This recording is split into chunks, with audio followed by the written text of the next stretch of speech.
Saudara-saudari yang terkasih, kita jumpa lagi dalam Pelita Hati hari ini, Senin 24 April 2023, hari biasa, pekan ketiga Paskah. Bersama saya Romo Thomas Suratno SC dari Paroki Cilandak, Jakarta Selatan, mendengar dan merenungkan sabda Tuhan, yakni firman Tuhan yang tersurat dalam Injil Yohanes, bab atau pasal 6, ayat 22 sampai dengan ayat 29.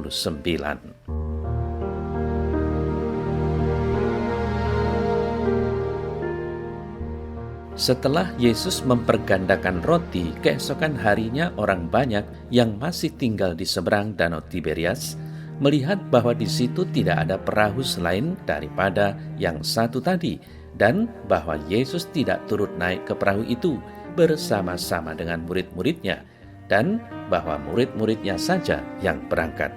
Tetapi sementara itu beberapa perahu lain datang dari Tiberias dekat ke tempat mereka makan roti sesudah Tuhan mengucapkan syukur atasnya.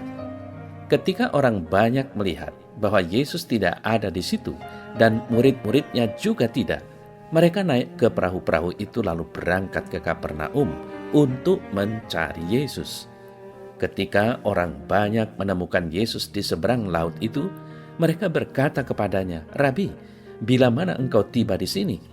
Yesus menjawab mereka, "Aku berkata kepadamu, sesungguhnya kamu mencari aku bukan karena kamu telah melihat tanda-tanda, melainkan karena kamu telah makan roti itu dan kamu kenyang. Bekerjalah bukan untuk makanan yang akan dapat binasa, melainkan untuk makanan yang bertahan sampai kepada hidup yang kekal, yang akan diberikan Anak Manusia kepadamu. Sebab dialah yang disahkan oleh Bapa Allah dengan meterainya." Lalu kata mereka kepadanya, "Apakah yang harus kami perbuat, supaya kami mengerjakan pekerjaan yang dikehendaki Allah?"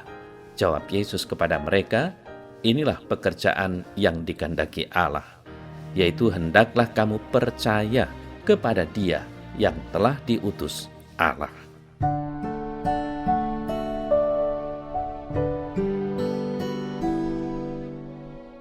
Saudara-saudari yang terkasih, Yesus tentu saja mempunyai banyak pengikut. Ia dikagumi oleh banyak orang. Di mana-mana Yesus menjadi bahan pembicaraan banyak orang, entah pembicaraan yang mengagumkan atau pembicaraan yang mencela dan mencari-cari kesalahan yang dapat menjatuhkannya. Yang jelas tidak dapat dipungkiri bahwa Yesus pada waktu itu menjadi salah satu tokoh yang menjadi perhatian banyak orang dengan ajaran-ajaran dan tindakannya. Saudara-saudari yang terkasih, tindakan Yesus setelah memberi makan orang banyak dengan 5 roti dan 2 ikan mengundang decak kagum dari mereka semua yang mengalami peristiwa itu. Pengalaman itulah yang menjadikan mereka berusaha mencari dan menemukan Yesus kemanapun ia pergi. Bisa dibayangkan bagaimana riuhnya orang-orang yang mencari Yesus setelah mukjizat itu. Mungkin saja mereka mengharapkan sesuatu yang hebat lagi yang lain dari Yesus. Bisa jadi mereka baru bisa diyakinkan setelah menyaksikan mukjizat berulang-ulang dari Yesus yang tidak dapat dilakukan oleh orang lain. Dalam warta Injil tadi sedikit tersirat bahwa memang orang banyak mencari Yesus karena hendak melihat hal-hal yang luar biasa itu. Mereka lapar dan haus, namun hanya pada sesuatu yang sifatnya sementara. Saudara-saudari yang terkasih, Yesus peka akan situasi yang demikian. Ia sadar bahwa orang banyak yang mencarinya belum mengerti sungguh tentang siapa dirinya dan misi apa yang hendak disampaikan Yesus. Yesus tahu persis apa yang menjadi pergulatan dan pemikiran orang banyak.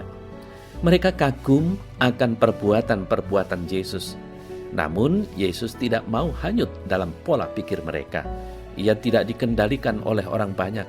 Yesuslah yang mengendalikan orang banyak, bukan sebaliknya. Saudara-saudari yang terkasih, ketika orang banyak menghendaki Yesus membuat sesuatu keajaiban yang lain, Yesus justru mengarahkan mereka pada pemikiran yang berbeda. Yesus mengajak orang banyak untuk mampu mengerti secara lebih benar Makanan jasmani memang penting, namun yang jauh lebih penting dari itu adalah makanan rohani yang tidak habis dimakan. Yesus meluruskan mereka supaya tidak mencarinya karena persoalan fisik belaka, karena kenyang oleh roti.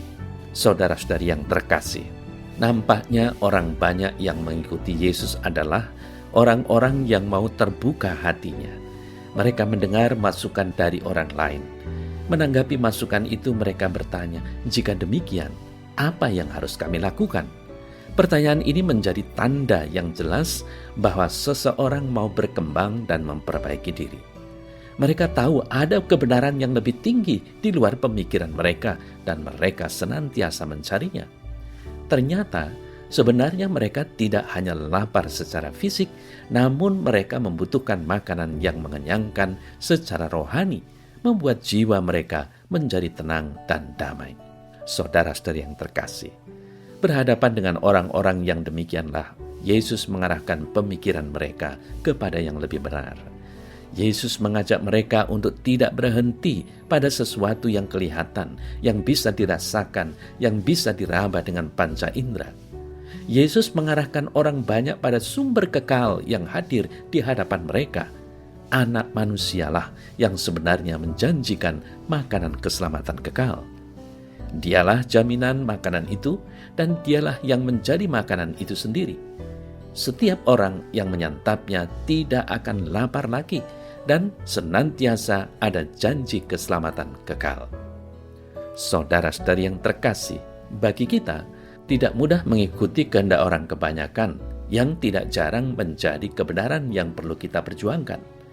Mengarahkan orang lain kepada pemikiran yang benar dan lebih kudus adalah salah satu keutamaan Kristiani yang perlu menjadi bagian dari hidup kita.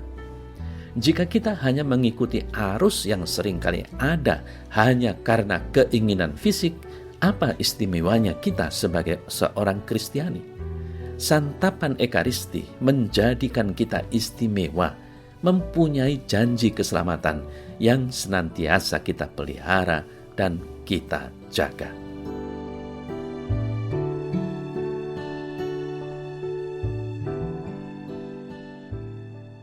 Dalam nama Bapa dan Putra dan Roh Kudus. Amin. Ya Tuhan, syukur atas Ekaristi yang boleh aku nikmati setiap minggu, bahkan setiap hari. Semoga aku tidak mudah puas hanya karena aku kenyang secara fisik. Ajarilah aku untuk tidak jemu menimba makanan rohani yang memberi janji keselamatan kekal kepadaku. Tuhan, ajarilah aku untuk setia. Amin.